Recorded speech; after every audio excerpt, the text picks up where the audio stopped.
Bismillahirrahmanirrahim. Dear students, I am Feroz Shah from Quality Coaching Academy. We are going to start the discussion, the remaining portion of physics portion of grain test for boys by QCA 151.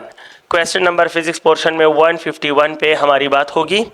151 इस test में है कि अगर amplitude को 9 times कर दें oscillator का तो उसके टाइम पीरियड पर क्या असर पड़ता है। तो याद रखना dear students, time period of oscillator और एम्पलीट्यूड के दरमियान कोई रिलेशन नहीं होता। There is no relation of time period and amplitude of oscillator. अगर आप एक पेंडुलम का एम्पलीट्यूड कम रखो, ज़्यादा रखो, कम करो, जितना भी चाहो ज़्यादा करो, the time period will remain same. Simple सी बात है, ऐसा करें, ये एक्सपेरिमेंट आप घर में भी कर सकते हैं। एक पेंडुलम ले लें, एक वेल नोन पेंडुलम ले लें, स्टॉप वॉच हाथ में रखें, इसको पहले कम खींच लें।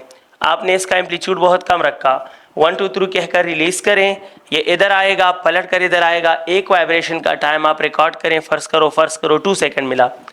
फिर आप इस एम्पलीट्यूड को ज़्यादा कर दें, यहाँ से रिलीज करें, आप देखोगे कि ये इधर तक आ जाएगा और पलट कर इधर आ जाएगा, लेकिन the time period will remains 2 second.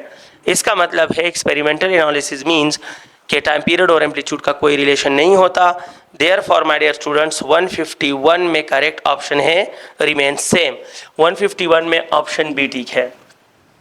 हमारा नेक्स्ट क्वेश्चन है 152 and for you the question 152 says what. ये फरमाता है the energy conservation for extreme to mean conversion.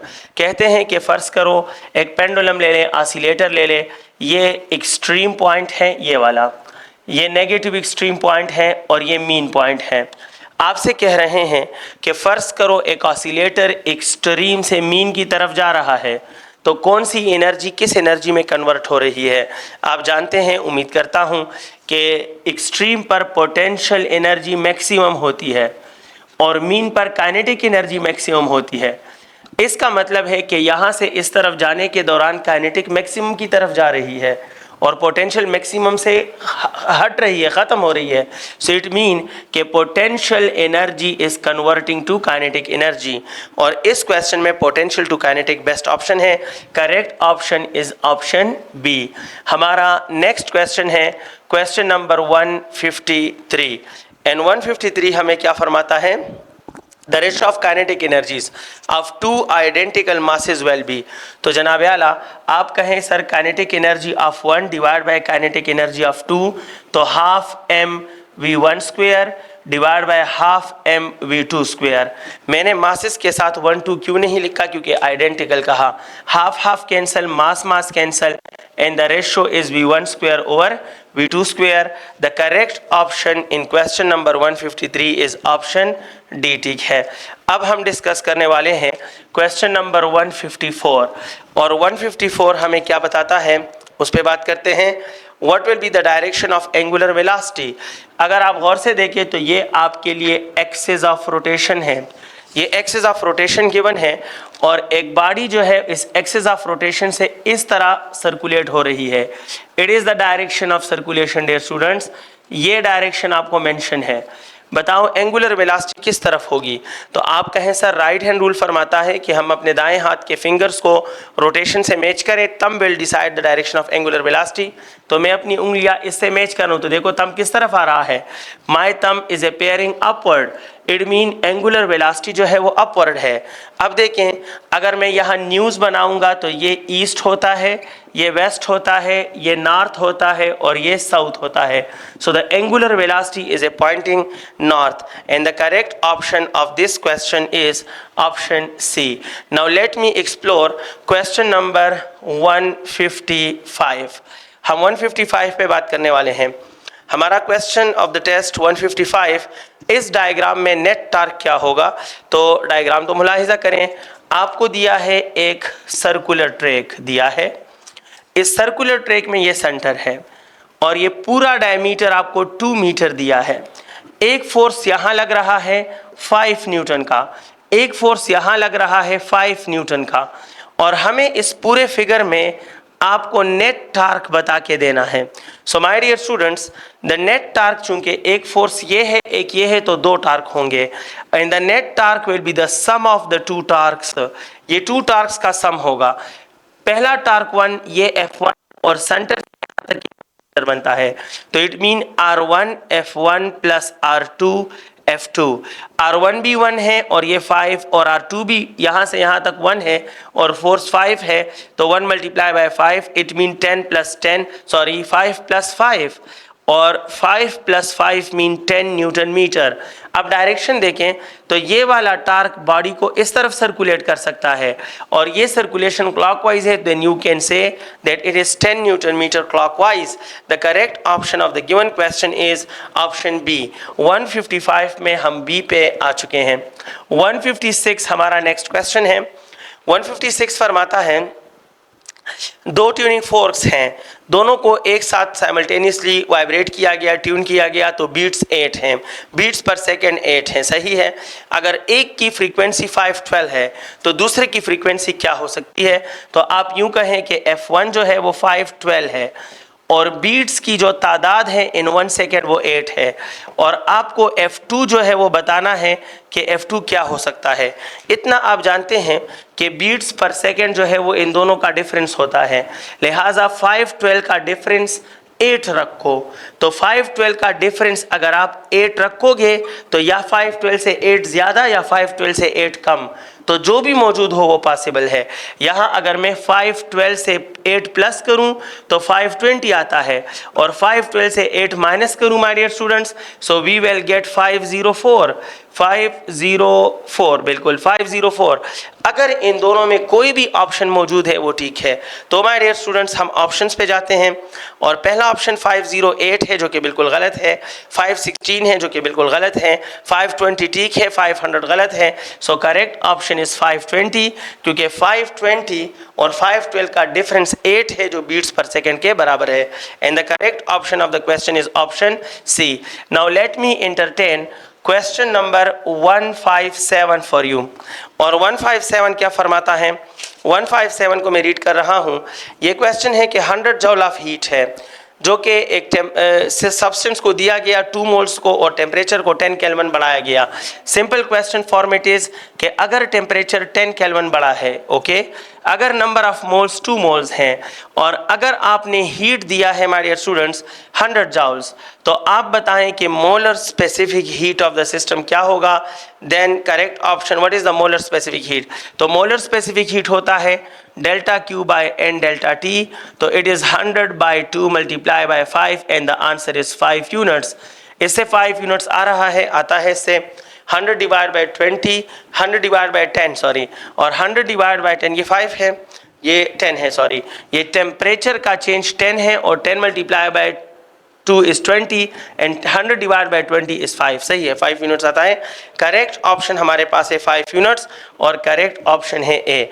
हमारा नेक्स्ट क्वेश्चन होगा question of the grand test for boys by QCA on 18 सितंबर 2024। हमारा question number 158 physics portion. 158 क्या है? 158 में 2 मशीन है, वो सेम वर्क कर रहे हैं और टाइम का रेशो जो है वो 2:3 है। क्वेश्चन का आइडिया ये है कि वी हैव गिवन 2 मशीन्स, इन 2 मशीन ने जो काम किया है उन दोनों के काम का जो टाइम का रेशो है, the ratio of the time is 2/3। अगर इन दोनों के लिए वर्क सेम हो तो आप बताएं कि इफ मशीन नंबर 1 का पावर 100 वाट हो then what will be the power of second machine? Second machine का पावर क्या होगा? वर्क दोनों ने सेम किया है और टाइम का रेशो ये है, अगर power of first machine is 100 watt then power of the second machine, बहुत आसान है, आप ऐसा करें कि पावर का रेशो ले ले P2 बाई P1। आप जानते हैं कि पावर का टाइम के साथ इनवर्स रिलेशन है, तो इनवर्स रिलेशन मीन आपने P2 ऊपर लिया तो यहाँ T1 होगा और आपने P1 नीचे लिया तो यहाँ T2 होगा। अब रेशो देके ये P1 इधर शिफ्ट करें तो P2 is equal to T1 divide by T2 multiply by P1। Values ही पुट करने हैं आपने और क्या करना है? तो देखो T1 की वैल्यू 2 है और T2 की वैल्यू 3 है, तो 2 divide by 3 multiply by 100 and the answer is round about 66.6 watts. So my dear students, इस क्वेश्चन का करेक्ट ऑप्शन जो है the correct option is option B. 158 में बी करेक्ट है। 159 आपके लिए, 159 फरमाता है अगर साउंड सोर्स लिसनर की तरफ जा रहा हो with half of speed of sound तो अपेरेंट और रियल वेट का रेशो क्या होगा। सो सिंपल सा कॉन्सेप्ट है and the simple concept is के सोर्स का जो स्पीड है a is equal to v/2 है, स्पीड ऑफ साउंड के हाफ है, और किसकी तरफ है, लिसनर की तरफ है, टूवर्ड्स।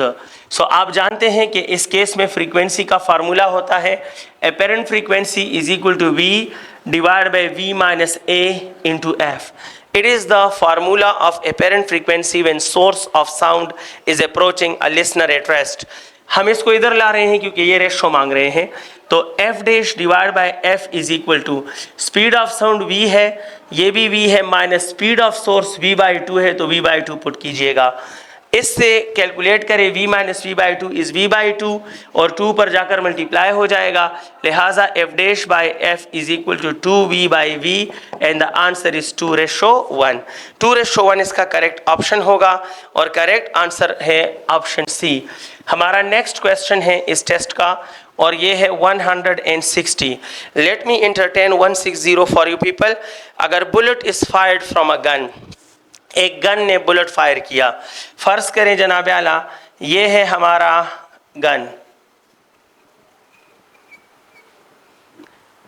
इस गन में बुलेट मौजूद है और आप देखें ये रेड कलर का बुलेट है, अभी फायर नहीं हुआ, तो इन दोनों का इनिशियल मोमेंटम 0 है।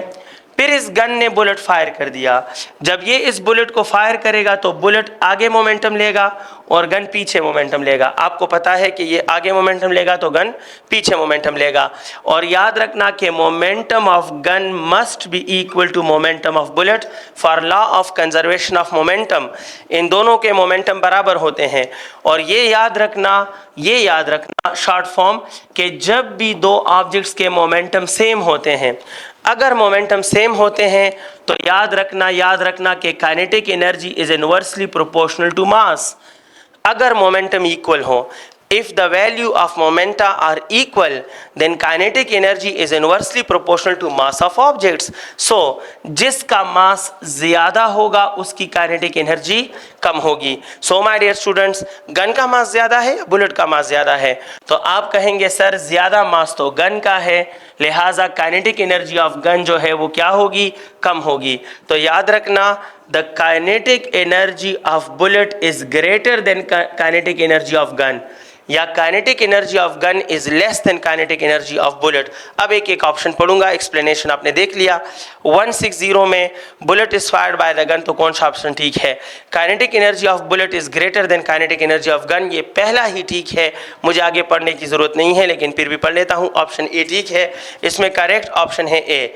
सेकेंड ऑप्शन है kinetic of gun is greater, गलत है। Kinetic of gun of bullet and gun are equal, बिल्कुल गलत है। Momentum of the bullet is greater than momentum of gun, तो मोमेंटम दोनों के बराबर हैं, तो ये ग्रेटर और लेस नहीं हो सकता law of conservation of momentum के मुताबिक, लिहाजा ए ही ऑप्शन है जो कि द बेस्ट ऑप्शन इस क्वेश्चन का है। Let me proceed towards another question and another question is 161। We are dealing question number 161।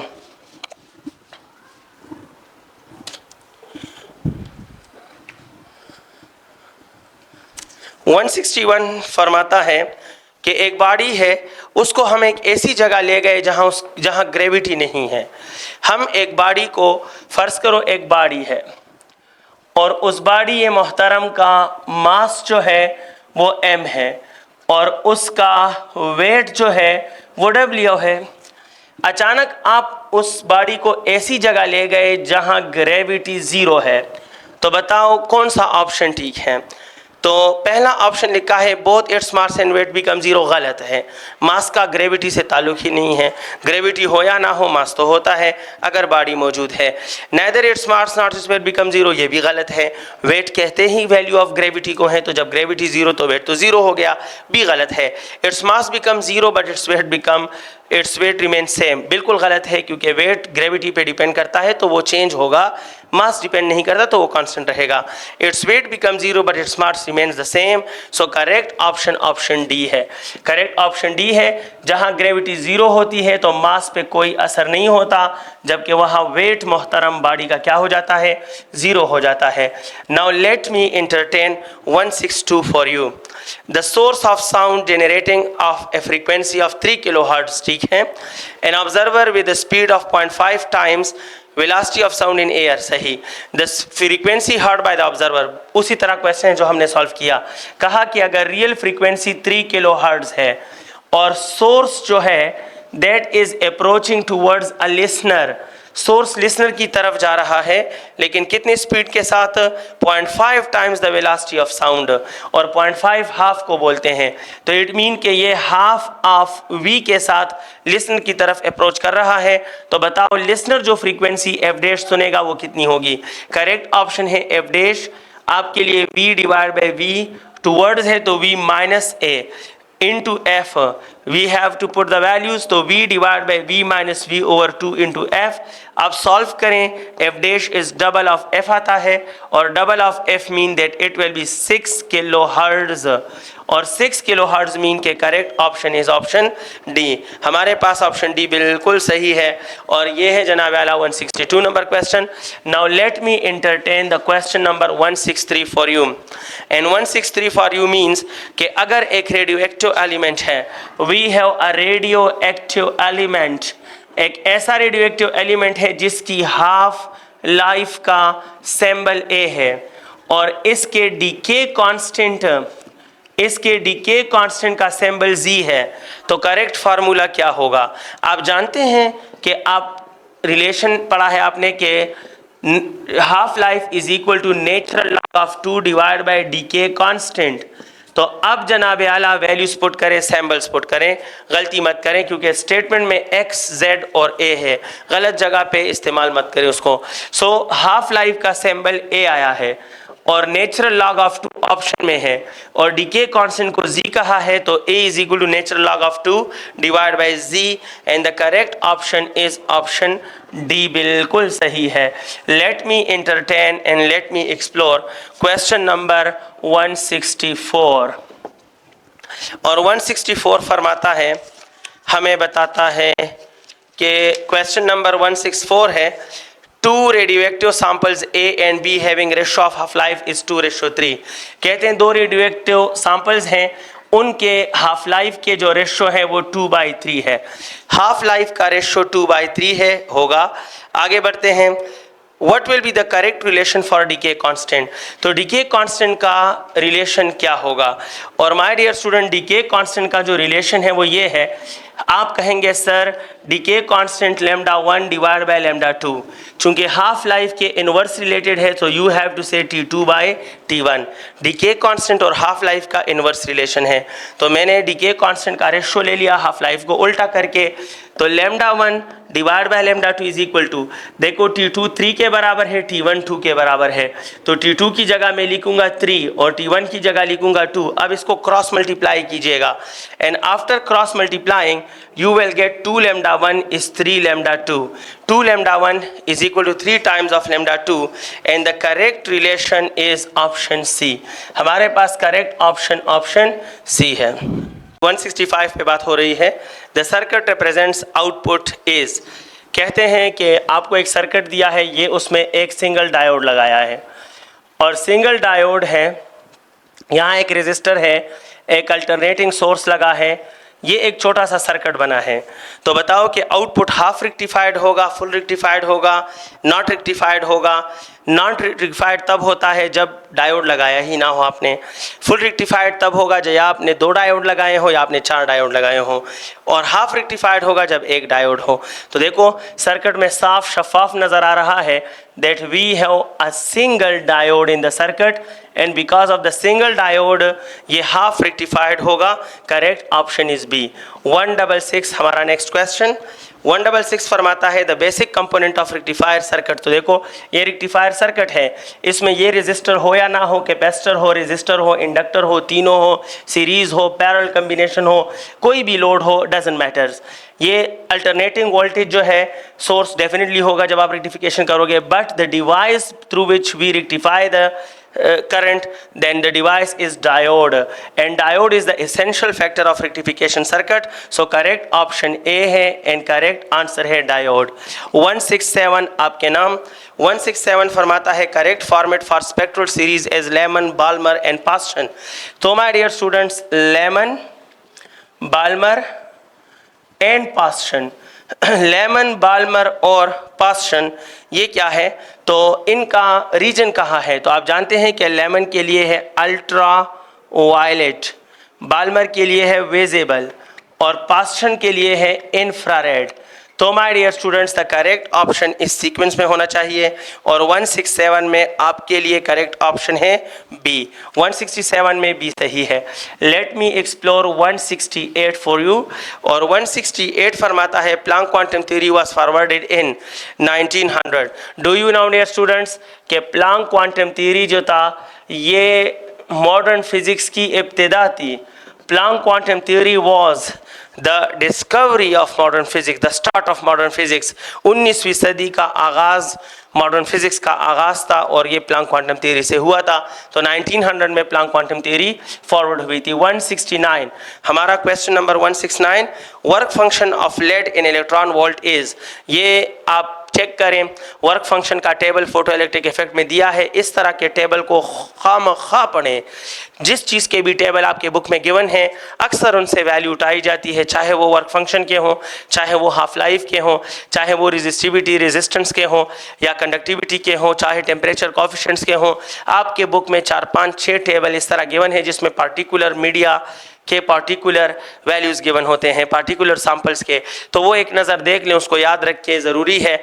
उस टेबल से उठाया गया क्वेश्चन है कि लेड का जो वर्क फंक्शन है वो कितना है इलेक्ट्रॉन वोल्ट में.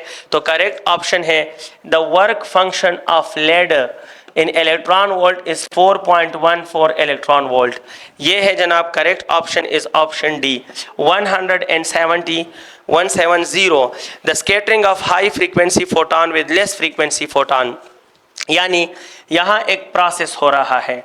क्वेश्चन का आइडिया दे के एक प्रोसेस है, इस प्रोसेस को हमने एक फोटान दिया और ऐसा फोटान दिया कि इस फोटान की फ्रीक्वेंसी ज़्यादा थी, लेकिन वो प्रोसेस अननोन प्रोसेस है. इस प्रोसेस के बाद वो फोटान बाहर आया तो उसकी फ्रीक्वेंसी कम हो गई. अ हाई फ्रीक्वेंसी फोटान एक लो फ्रीक्वेंसी फोटान बनकर सामने आया, सामने उभरा. तो ये अननोन प्रोसेस कौन सा होता है? सो करेक्ट ऑप्शन है कॉम्पटन स्कैटरिंग. ये प्रोसेस कहलाता है कॉम्पटन स्कैटरिंग. इसे कॉम्पटन इफेक्ट भी कहते हैं, कॉम्पटन स्कैटरिंग भी कहते हैं. करेक्ट ऑप्शन कॉम्पटन होगा. मैं ऑप्शन पढ़ लेता हूँ आपके लिए. The scattering of high frequency to this photoelectric effect में फोटान मुकम्मल तबाह बर्बाद, पेयर प्रोडक्शन में फोटान मुकम्मल बर्बाद तबाह, और कॉम्पटन इफेक्ट ही ठीक है, जीनर इफेक्ट का फोटान से ताल्लुक ही नहीं है इस केस में. So correct option is Compton scattering और करेक्ट ऑप्शन सी है. हमारा नेक्स्ट क्वेश्चन है आपके लिए 171 dear students. 171 value of Rydberg constant depends upon. ये एक यूनिवर्सल कांस्टेंट है, इसका ना किसी सीरीज से ताल्लुक है. अगर ये सीरीज पे डिपेंड करता तो ये लेमन सीरीज के लिए कुछ और होता, बाल्मर सीरीज के लिए कुछ और होता और पास्टन सीरीज के लिए कुछ और होता, लेकिन ये सब के लिए सेम है तो ये सीरीज पे डिपेंड नहीं करता. Photon in series of hydrogen spectrum, अगर ये फोटान पे डिपेंड करता तो फर्स्ट फोटान ऑफ बाल्मर के लिए रेडबर्ग कांस्टेंट कुछ और होता, second photon of Balmer series के लिए कुछ और होता. फोटान चेंज हो जाता है, रेडबर्ग कांस्टेंट वही का वही रहता है. Number of electron in valence shell जी नहीं. अगर ऐसा होता तो हाइड्रोजन के लिए रेडबर्ग कांस्टेंट कुछ और होता, हीलियम के लिए रेडबर्ग कांस्टेंट कुछ और होता, लेकिन ऐसा भी नहीं है. तो रेडबर्ग कांस्टेंट की वैल्यू इन तीनों में किसी चीज़ पे डिपेंड नहीं करती. तो करेक्ट आंसर है नॉन और करेक्ट ऑप्शन है डी. करेक्ट ऑप्शन डी है. 172 जनाब आला 172 फरमाता है कि मुकद्दस क्वेश्चन वैल्यू 172 मैंने डिस्कस किया. ये जो मैंने डिस्कस किया डियर स्टूडेंट्स 170 द स्कैटरिंग हो गया और कॉम्पटन इफेक्ट वाज द, ये जनाब 172 है डियर स्टूडेंट्स. मैंने 172 डिस्कस किया, दरमियान में 171 मुझसे रह गया. तो देखो मैंने 172 पहले डिस्कस किया और 171 अभी डिस्कस कर रहा हूँ. Compton effect was the experimental verification of. तो कॉम्पटन इफेक्ट पार्टिकल नेचर को वेरीफाई करता था लाइट के, और इसका वेव नेचर से कोई ताल्लुक नहीं, तो यंग वेव थ्योरी गलत, स्टेफन लॉ वेव नेचर का है तो गलत, आइंस्टाइन फोटो थ्योरी जो है, फोटॉन थ्योरी जो है वो पार्टिकल नेचर, तो सिर्फ ऑप्शन बी सही है। वीन्स लॉ और स्टेफन लॉ और यंग्स एक्सपेरिमेंट ये वेव नेचर कहते हैं, और Planck quantum theory, photo electric effect और कॉम्पटन इफेक्ट ये पार्टिकल नेचर का है। तो 171 में करेक्ट ऑप्शन बी है। काइंडली नोट कीजिए, मैंने 172 पहले बताया, 171 दरम्यान में रह गया, बाद में बता दिया। अब हम 173 पे बात कर रहे हैं, और 173 फरमाता है एक रेडियो एक्टिव एलिमेंट है, होगा हैज़ एक्टिविटी ऑफ 2 क्यूरी, ये बेक्वेरल में कितना होगा? तो माय डियर स्टूडेंट्स, आप जानते हैं कि 1 क्यूरी 3.7 10⁻10 बेक्वेरल है।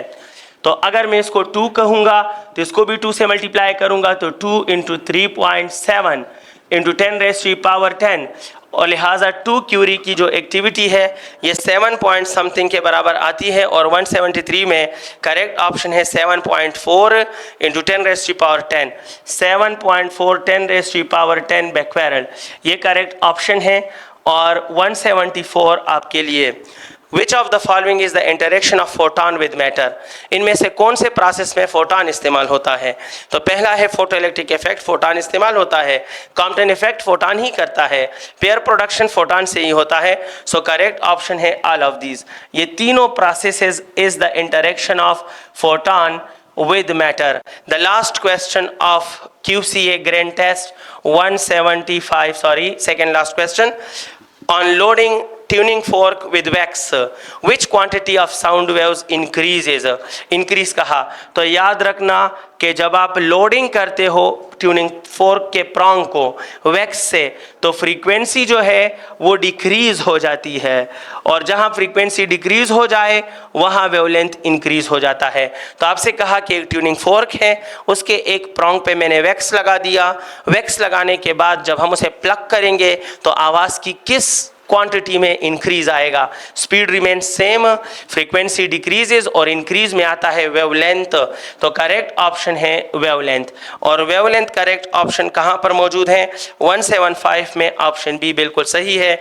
मैं आपके लिए 176 क्वेश्चन, लास्ट क्वेश्चन डिस्कस कर रहा हूँ। कैपेसिटेंस ऑफ पैरेलल प्लेट किस चीज़ पे डिपेंड नहीं करता? तो एरिया ऑफ प्लेट पे डिपेंड करता है, CA∈0/D। तो एरिया पे डिपेंड करता है, परमिटिविटी पे करता है, डाइलेक्ट्रिक कांस्टेंट पे करता है, गैप बिटवीन प्लेट्स पे करता है, नहीं करता तो चार्ज पे नहीं करता। लिहाजा करेक्ट ऑप्शन ये नहीं डिपेंड करता माय डियर स्टूडेंट चार्ज पर, और करेक्ट ऑप्शन है C. Thank you very much, wish you all the best. काफ़ी लंबा सफ़र रहा हमारा फरवरी से यहाँ तक, और मेजॉरिटी टेस्ट में हम आमने सामने थे। आपने हमारा अच्छा साथ दिया, हमने आपका कोशिश की कि अपने फ़र्ज़ सही तरीके से अदा कर सकें। मैं उम्मीद करता हूं कि पढ़ने वालों और सीखने वालों को हमसे फ़ायदा मिला होगा, और अगर कहीं पर कमी बेशी रह गई हो तो काइंडली हम उसके लिए माज़रत ख्वाह हैं। आपके लिए दुआ गो रहेंगे कि अल्लाह आपकी मेहनत को और आपके वालिदैन की दुआओं को ज़ाया ना करें। Wish you all the best. अल्लाह हाफिज़ डियर स्टूडेंट्स।